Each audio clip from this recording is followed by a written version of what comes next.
غزوہ خیبر کی طرف. عزیزو خوب ملاحظہ کرو، ذی القعدہ ذی الحجہ 2 مہینوں کا نام ہے، ٹھیک ہے نا. ذی القعدہ میں بیعت کیا تھا اس شخص نے، عمر نے اور ابو بکر نے بھی. ذی القعدہ میں اس نے بیعت کیا کہ ہم مریں گے لیکن فرار نہیں ہوں گے. آیت بھی نازل ہوئی ہے نا، اور اللہ نے دھمکی بھی دی ہے کہ فمن نکث فانما ينکث علی نفسہ، خبردار اس بیعت کو نہیں توڑنا، توڑو گے تو اس کا نقصان تم ہی ہوگا، جنت نہیں جاؤ گے. اس نے بیعت کیا عزیزو، ذو القعدہ میں بیعت کیا، ذو الحجہ میں غزوہ خیبر.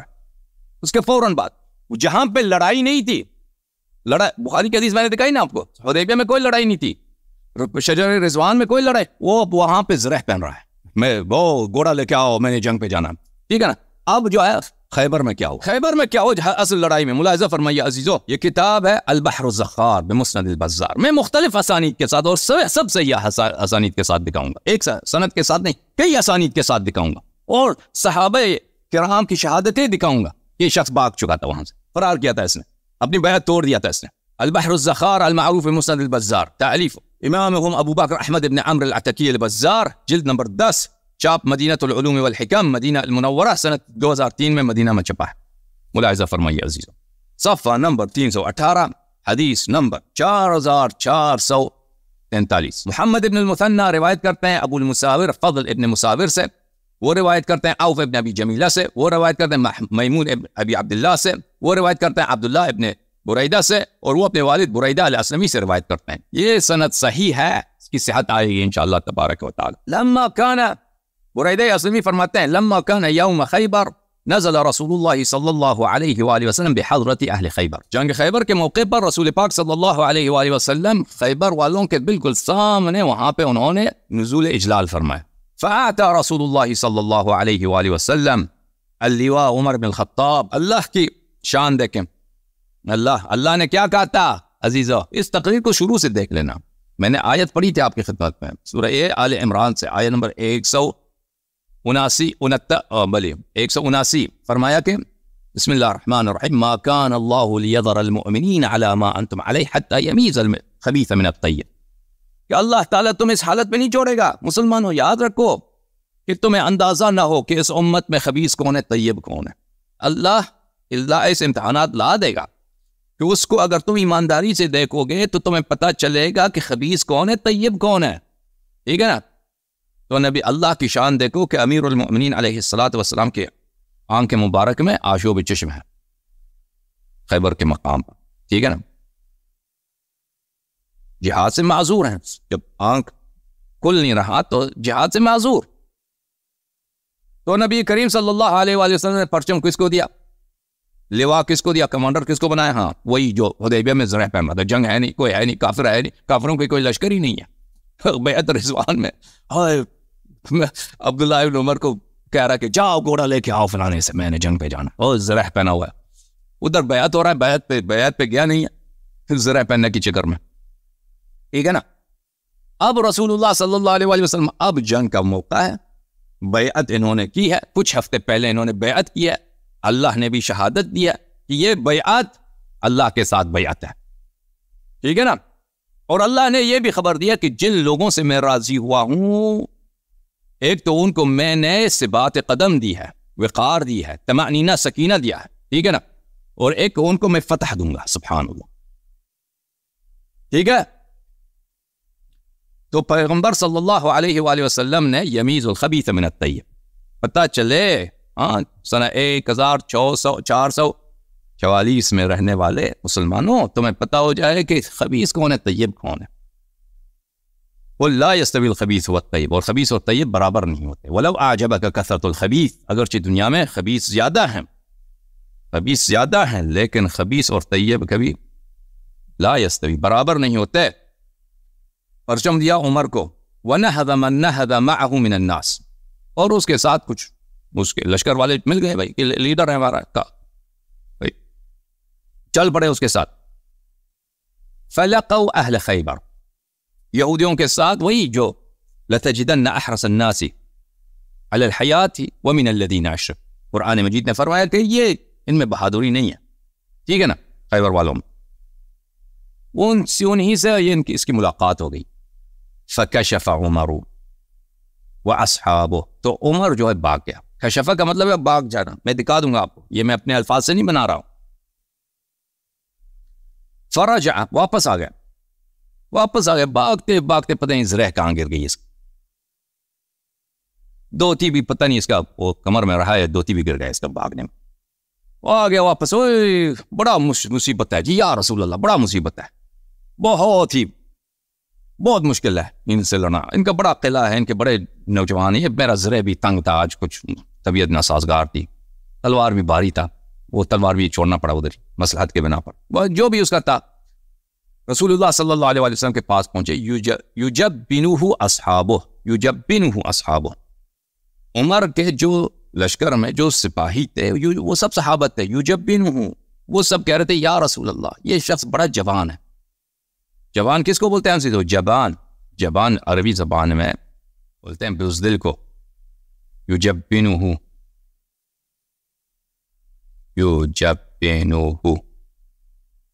اس کو بزدل ٹھہرا رہے تھے، اس کو بزدل وصف کر رہے تھے. وصف کرنا، اس صحابہ سب شہادت دے رہے ہیں کہ بھئی یہ آدمی بزدل ہے. یجبنہ، ٹھیک ہے نا. یہ آدمی صحابہ سب شہادت دیا انہوں نے کیا؟ یہ آدمی بزدل ہے. وَهُوَ يُجَبِّنُ أَصْحَابَهُ، اور وہ الٹا صحابہ صرف یہ تو نہیں کہتے ہوں گے کہ یہ بزدل ہے، گالی بھی دیتے ہوں گے نا، یہ یا رسول اللہ صلی اللہ علیہ وسلم اس نے بے عزت کرا دی ہمیں. احادیث جو نقل کرتے ہیں لوگ اختصار کے ساتھ اسی ایک کلمے میں کہ یجبنہ اصحابہ، لشکر والے صحابی جو تھے وہ سب کہہ رہے تھے، شہادت دے رہے تھے کہ یہ آدمی بزدل ہے، اس سے جنگ نہیں ہوتی، یہ بھاگ گیا ہے. ٹھیک ہے نا. تو گالی بھی دیتے ہوں گے ساتھ کہ اس نے بے عزت کر دی ہمیں، اس کو اس نے اپنی بیعت توڑ دی ہے، یہ بغیرت ہے. جتنے بھی اس کے کلمات ہیں انہوں نے کہہ دیا ہوگا. وَيُجَبِّنُ أَصْحَابَ وَهُوَ يُجَبِّنُ أَصْحَابَهُ، اور عمر کیا تھا؟ عمر جو ہے کہہ رہا کہ نہیں یہ صحابی جو ہیں یہ بزدل. یہ الٹا ان کو تقصیر وار دے رہا تھا. کمانڈر جو ہے وہ سپاہیوں کو، اور سپاہی جو ہے کمانڈر کو ایک دوسرے کو گالی دے رہے ہیں. تو رسول پاک صلی اللہ علیہ وسلم نے کہا فقال، تو رسول پاک صلی اللہ علیہ وسلم نے فرمایا لَأُعْطِيَنَّ الرَّایَةَ غَدًا رَجُلًا يُحِبُّ اللَّهَ وَرَسُولَهُ وَيُحِبُّهُ اللَّهُ وَرَسُولُهُ صلی اللہ علیہ وسلم. تو رسول پاک صلی اللہ علیہ وسلم نے فرمایا کہ میں کل پرچم جو ہے ایک ایسے شخص کو دوں گا. اب دیکھیں وہاں پہ ایک جدال ہے، ٹھیک ہے نا. صحابہ کا جدال ہے اور عمر کا جدال ہے. عمر کہہ رہا ہے کہ صحابہ بزدل ہیں، صحابہ کہہ رہے ہیں کہ نہیں یہ کمانڈر جو ہے یہ بڑا بزدل بغیرت آدمی، بہت ہی بغیرت، اس نے بے عزت کر دیا، بھاگ گیا فوراً وہاں سے. اچھا، تو وہاں پہ رسول پاک صلی اللہ علیہ وسلم نے کس کی تصدیق؟ ٹھیک ہے نا، کس کی تصدیق کی؟ اس کے قول سے، اس کے فعل سے پتہ چلتا. اگر رسول پاک صلی اللہ علیہ وسلم عمر کو کمانڈر ہونے کے لیے لائق سمجھتے اور اس کو بہادر سمجھتے اور صحابہ کے قول کو باطل سمجھتے تو ان کو صحابہ کو ڈاننا چاہیے تھا نا کہ آپ غلط کر رہے ہیں، یہ آدمی صحیح ہے، کل بھی یہی جہاد کرے گا اور کل آپ لوگ نہیں بھاگنا. لیکن رسول پاک صلی اللہ علیہ وسلم نے کیا فرمایا؟ فرمایا کہ لَأُعْطِيَنَّ الرَّایَةَ غَدًا، میں کل ایک ایسے شخص کو پرچم دوں گا، ایک ایسے شخص کو دوں گا کہ یحب اللہ ورسولہ، کہ وہ اللہ اور رسول صلی اللہ علیہ وسلم سے محبت کرتا ہے اور اللہ اور رسول صلی اللہ علیہ وسلم اس سے محبت کرتے ہیں. محبت، وہ اللہ کا پیارا ہے، اللہ اس کو پیارا ہے، وہ رسول صلی اللہ علیہ وسلم کا پیارا ہے اور رسول صلی اللہ علیہ وسلم اس سے پیار کرتے ہیں، محبت کرتے ہیں. ٹھیک ہے نا. اور یہ کس مقام پہ فرمایا؟ وہ عزل کے مقام پہ. ٹھیک ہے نا، عزل کے مقام، عزل کرتے ہوئے، عمر کو عزل کرتے ہوئے ایک دوسرے شخص کو نصب کرتے ہوئے یہ فرما رہے ہیں. ٹھیک ہے نا. اور یہ اس بات پہ بہت واضح دلالت ہے اس کی. عزیزو آپ خود یاد رکھو، بہت ساری چیزیں ہیں. الکنایۃ اصرح من التصریح، کنایہ جو ہے تصریح سے ابلغ ہوتا ہے، الکنایۃ ابلغ من التصریح. مثلا ایک شخص اپنی عورت کو طلاق دیتا ہے، اس سے پوچھتے ہیں کہ بھائی کیا وجہ ہے؟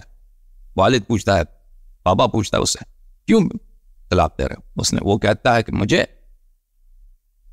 فرض کریں ایک پاک دامن عورت چاہیے، یعنی یہ عورت پاک دامن نہیں ہے، ٹھیک ہے نا، مجھے ایک خوش اخلاق عورت کی ضرورت ہے، یعنی یہ عورت بد اخلاق ہے. یا مثلا آپ کسی اسٹور میں مینیجر ہیں، ٹھیک ہے نا، وہاں پہ کیشیئر ہے، کیشیئر کو فائر کرتے ہوئے کہ آپ کہتے ہیں کہ میں ایک ایسے کیشیئر کو لاؤں گا جو ایماندار ہے، یعنی یہ کیشیئر چور ہے، مجھے کہ ایماندار کیشیئر کی ضرورت ہے، یعنی یہ کیشیئر چور ہے۔ تو پتہ کیا چلا عزیز اس کلام رسول صلی اللہ علیہ وآلہ وسلم سے جو عزل عمر کے موقع پہ انہوں نے فرمایا ہے، اس سے کیا پتہ چلا ہے کہ امیر المؤمنین علیہ السلام محب اللہ، محب الرسول، محبوب اللہ، محبوب الرسول صلی اللہ علیہ وآلہ وسلم ہے۔ دوسری بات یہ ہے کہ عمر کیا ہے؟ مبغوض ہے اللہ و مبغوض الرسول صلی اللہ علیہ وآلہ، اور نہ صرف مبغوض ہے بلکہ عدو بھی ہے، اللہ سے اس کو دشمنی ہے، پیغمبر صلی اللہ علیہ وآلہ وسلم کا دشمن ہے وہ، سمجھ میں آئی نا؟ فلما كان من الغد، جب کل ہوا ہے تو انہوں نے امیر المؤمنین علیہ السلام کو بلایا، فدفعها الیہ، انہوں نے علم جو ہے امیر المؤمنین علیہ السلام کو دیا، وہ ارمت، ان کے آنکھوں میں بیماری ہے، فتفل فی عینہ، لعاب، سبحان اللہ، اعجاز دکھایا اسی وقت آنکھ مبارک کو شفا مل گئی، لعاب دہن مبارک امیر المؤمنین علیہ السلام کے آنکھوں میں لگایا، چشم بہتر ہو گیا، آشوب چشم چلا گیا، وَأَعْتَاهُ اللواء وَسَارَ مَعْهُ النَّاسِ فَأَتَى أَهْلَ خیبر، تو امیر المؤمنین علیہ السلام لواء لے کر خیبر والوں سے جنگ کے لیے گئے، تو خیبر والے سامنے آئے، تو خیبر والوں نے وہاں پہ مرحب جو تھا اس نے شعر پڑھی ہے، امیر المؤمنین علیہ السلام اور اس کے درمیان 2 ضربے جو ہیں اس روایت کے مطابق 2 ضربے ایکسچینج ہو گئے، تو جب ضربے ایکسچینج ہو گئے تو فضربه علی رضی اللہ عنہ ضربة على هامته حتى عض السيف أزراسه وسمع أهل العسكر صوت ضربته، تو امیر المؤمنین علیہ السلام نے ایک ایسا وار کیا مرحب پر کہ اس کے سر پہ جو لوہے کی جو ٹوپی ہے نا اس کو پار کیا اور تلوار آگے گیا، تو اس کے جو جانپڑے ہیں، جونپڑا بولتے ہیں نا اس کو، نا کیا بولتے، جاز بولتے ہیں تو زبان میں بھول گیا، جپڑا، اس کے جپڑے میں پھنس گیا، تلوار لگی ہے، اس کے جپڑے پہ تلوار لگی ہے، عض السیف ادراسہ، تلوار جو ہے اس کے جپڑے تک پہنچ گئی ہے، ٹھیک ہے نا؟ اور سمع اہل العسکر، اور سب دونوں لشکروں کو، اور جو پیچھے کیمپ تھا رسول اللہ صلی اللہ علیہ وسلم کا کیمپ تو دور ہے کچھ، سب کو سنائی دی ہے جو ضربت اتنا زور سے مارا ہے مولا امیر المؤمنین علیہ السلام نے، اور اتنے قوت و شدت سے مارا ہے کہ اس کی جو صدا تھی، اس کی جو صوت تھی، اس سے جو آواز نکلی وہ سب کو سنائی دی ہے، سب یہود خوف زدہ اور مسلمان جو ہیں خوش۔ وما تتام آخر الناس حتى فتح اولهم، پھر لوگ جو ہے نا، پھر لوگ ایک دوسرے کے پیچھے وہ شروع ہو گئے، اسی طرح تتام یعنی تتابع، پیچھے آتے گئے، امیر المؤمنین علیہ السلام آگے آگے، لوگ پیچھے تاکہ وہ خلافت فتح ہو گیا۔ اچھا، اس روایت میں سند کیا ہے عزیزو؟ روایت میں سند یہ ہے، محمد ابن المثنى روایت کرتے ہیں، بلے ابو المساور فضل سے، محمد ابن المثنى فضل ابن مساور سے، وہ عوف سے، وہ میمون ابن ابی عبداللہ سے، وہ ابو عبداللہ ابن بریدہ اپنے والد۔ سند سے پہلے میں کچھ الفاظ آپ کو دکھاؤں، کشفہ فکشف عمر فرار ہو گیا، اس کی دلیل کیا ہے عزیزو؟ الافصاح فی فقہ اللغة الجزء الاول، ملاحظہ فرمائیے عزیزو، الاکشف الذي لا يثبت في الحرب، اکشف کس کو بولتے ہیں؟ اکشف اس کو بولتے ہیں جو جنگ میں ثابت قدم نہیں رہتا، بھاگ جاتا ہے، اس کو اکشف بولتے ہیں۔ بلی کشف یکشف کشفا انہزم فی الحرب، کشف یکشف انہزم، جنگ میں وہ بھاگ گیا، جنگ سے بھاگ گیا، انہزم۔ ملاحظہ فرمائی، شمس العلوم ودواء کلام العرب من الکلوم، تألیف نشوان ابن سعید الحمیری، متوفى سنہ 1178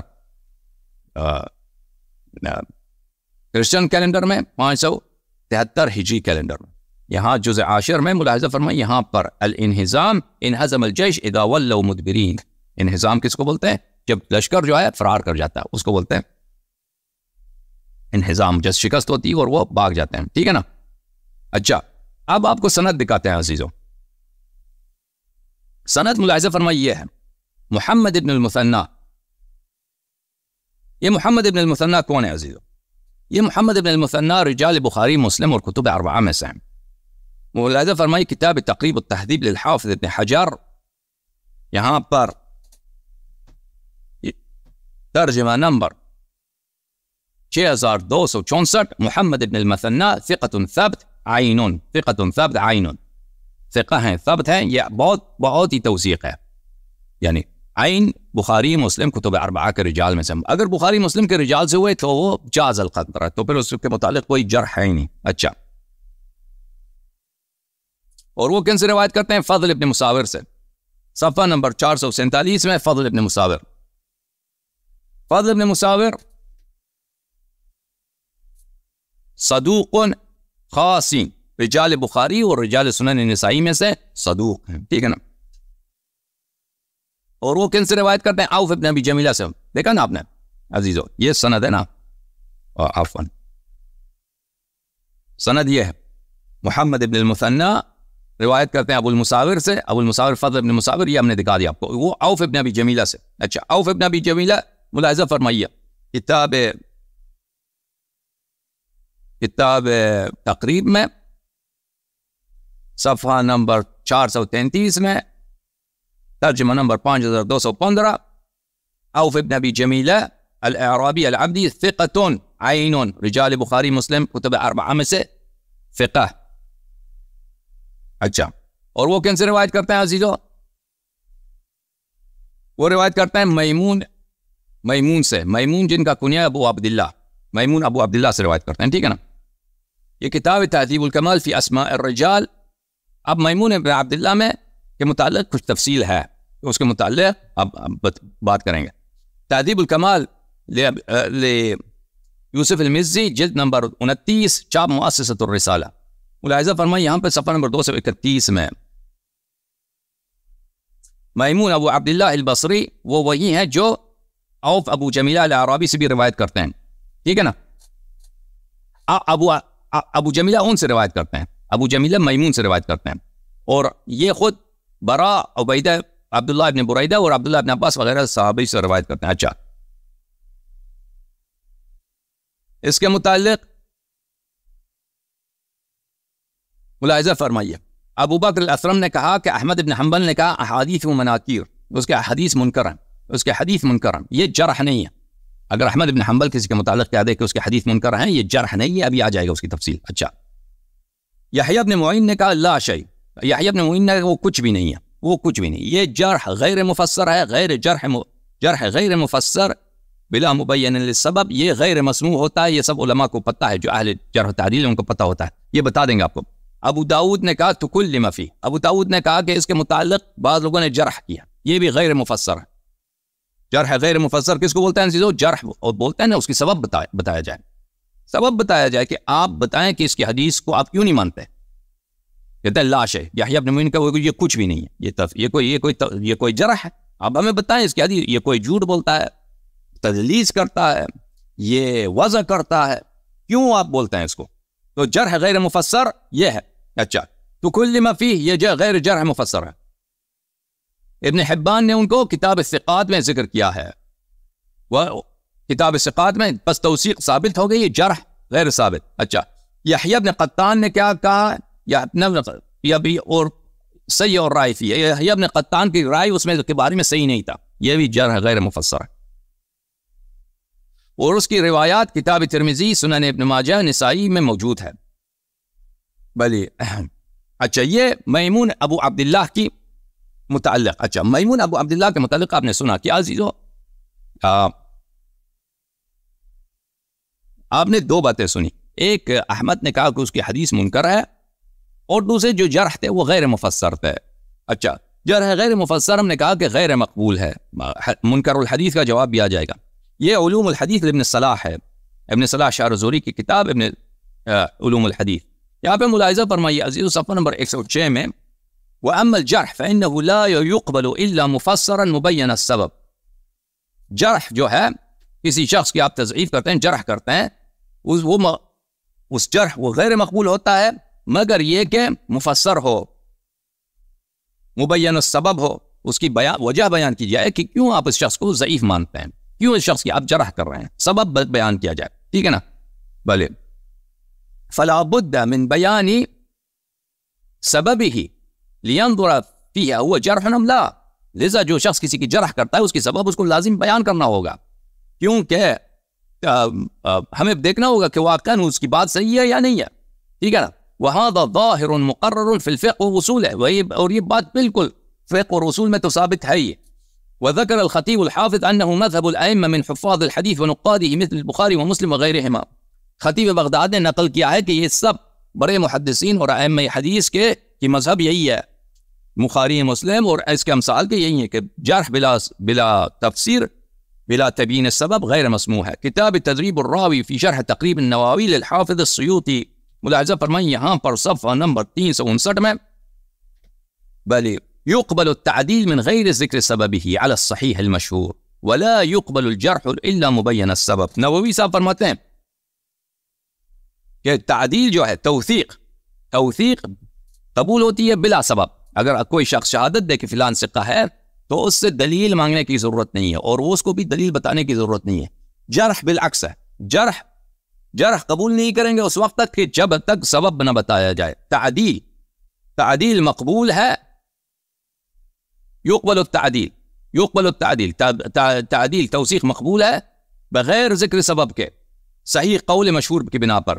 اما الجرح لا يقبل الا مبين السبب، جرح بغیر تبیین سبب کے قبول نہیں کیا جاتا. سیوطی بھی اسی کی تائید کرتا.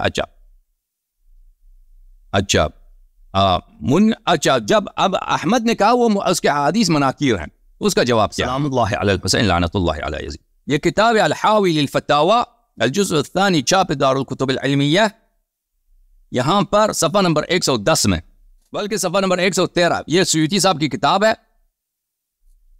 ووصف فی المیزان، حافظ الذهبی نے میزان میں عدت احادیث فی مسند احمد وسنن ابی داود وغیرها من الكتب المعتمدة بها بانها منکرہ.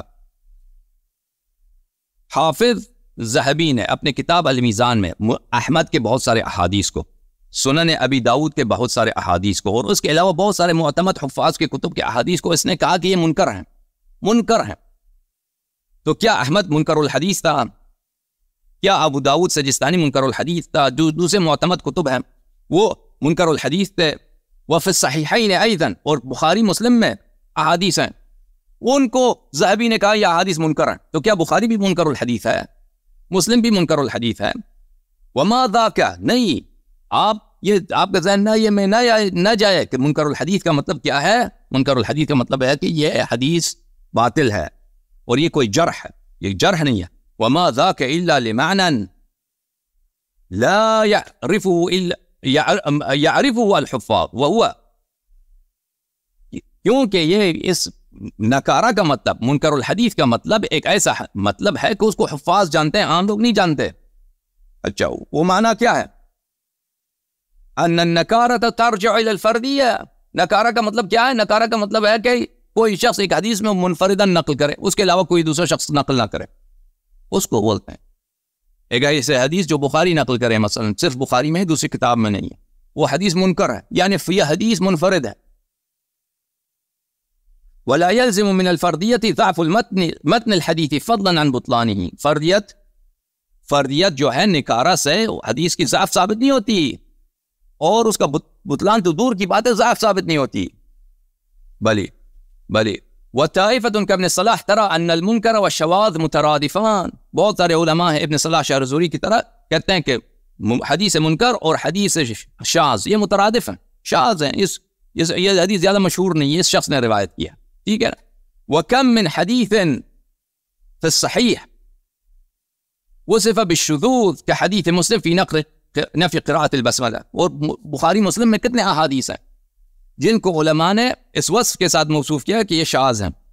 اچھا یہ کتاب ہے شرح علل الترمذی لابن رجب الحنبلی، جزء اول، چاپ مکتبۃ الرشد. ملاحظہ فرمائیے، کہتے ہیں متقدمین میں سے یعنی احمد ابن حنبل کے پائے کے لوگ جنہوں نے کہا کہ فلانی منکر الحدیث ہے، میں نے نہیں دیکھا کسی نے حدیث منکر کی تعریف کی ہو الا ابو بکر البردیجی. ابو بکر البردیجی الحافظ، اس نے بلے تعریف کی ہے.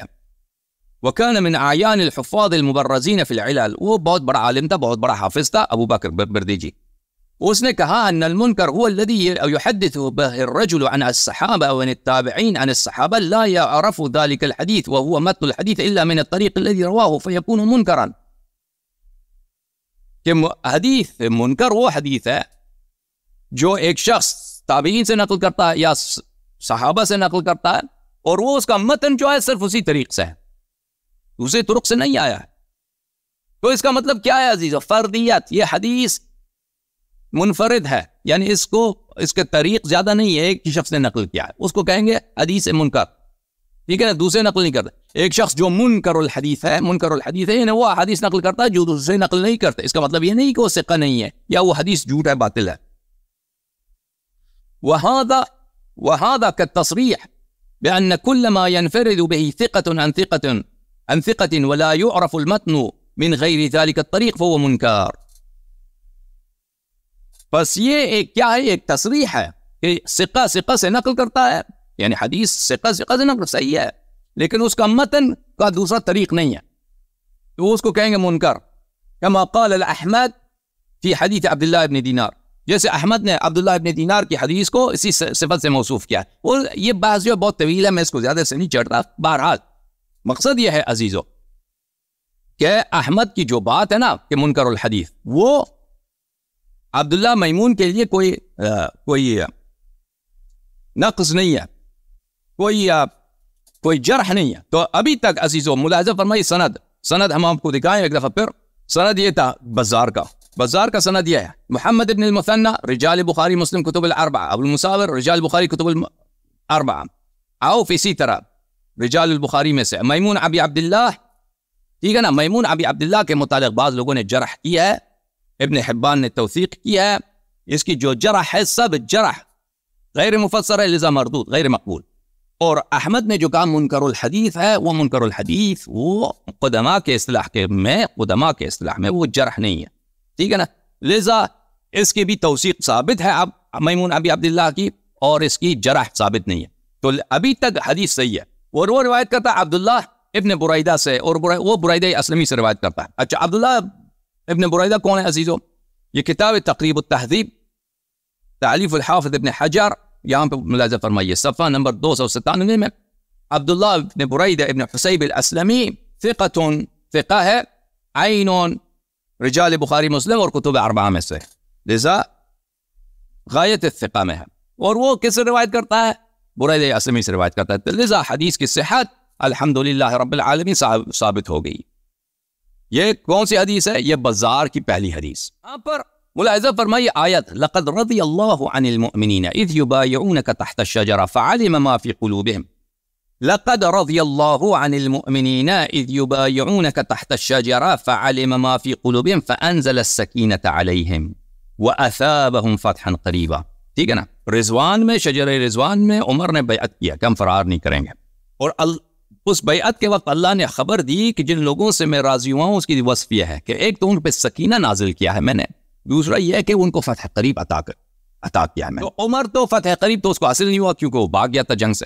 سکینہ کی کیا بات ہے عزیز؟ ایک سکینہ، اس کی سکینہ آپ نے دیکھی، اس کی اطمینان جو تھی آپ نے حدیبیہ کے مقام پر دیکھی. دوسرا جو ہے عزیز ملاحظہ فرمائیے، یہاں پہ کتاب فتح الباری الجزء السادس چاپ دار الفکر، یہاں پہ ملاحظہ فرمائیے عزیزو صفحہ نمبر 167 میں فعلم ما في قلوبهم فأنزل السكينة عليهم والسكينة الطمأنينة في موقف الحرب. السكينة الطمأنينة في موقف الحرب. موقف الحرب کس کو بولتے ہیں؟ جنگ کے موقع پر. جنگ کے اللہ نے، ابن حجر کیا فرماتے ہیں؟ اللہ نے کہتا ہے کہ میں نے سکینہ نازل کیا ہے جن لوگوں سے میں راضی ہوا. ٹھیک ہے نا، بیعت رضوان میں صحابہ نے بیعت کیا، جن سے راضی ہوا ہے ان پہ سکینہ نازل کیا. سکینہ کیا بتاؤ ابن حجر بتاؤ سکینہ کیا ہے؟ کہتا ہے کہ وہ الطمأنینہ، آرامش، اطمینان جنگ کے وقت پر. لیکن جو شخص بھاگ گیا نا تو کم از کم پتہ چلا کہ اس پہ سکینہ نازل نہیں ہوا. جو شخص کی اس کی آرامش نہیں تو وہ بھاگ گیا، تو صب صحابہ نے شہادت دی کہ یہ شخص بزدل ہے کہ عزیزو صحیح کہہ رہا ہوں نہیں کہہ رہا ہوں، او بھائی اس پہ آرامش نازل ہوئی یا نہیں ہوئی؟ آرامش اس پہ نازل نہیں ہوئی تھی. تو لذا وہ صحابہ میں سے نہیں ہے جنہوں نے بیعت رضوان میں بیعت کی اور اللہ ان سے راضی ہوا ہے. ثابت ہوا کہ یہ ان میں سے نہیں ہے جن سے اللہ راضی ہوا ہے. ٹھیک ہے نا، اور جو فرار کیا ہے وہ آیتیں تو میں نے آپ کو دکھا دیا. ومن يولهم يومئذ دبره إلا متحرفا لقتال أو متحيزا إلى فئة فقد باء بغضب من الله ومأواه جهنم وبئس المصير. جو جنگ میں بھاگ جاتا ہے اس کی جگہ جہنم ہے، اور وہ جہنم ہی جائے گا.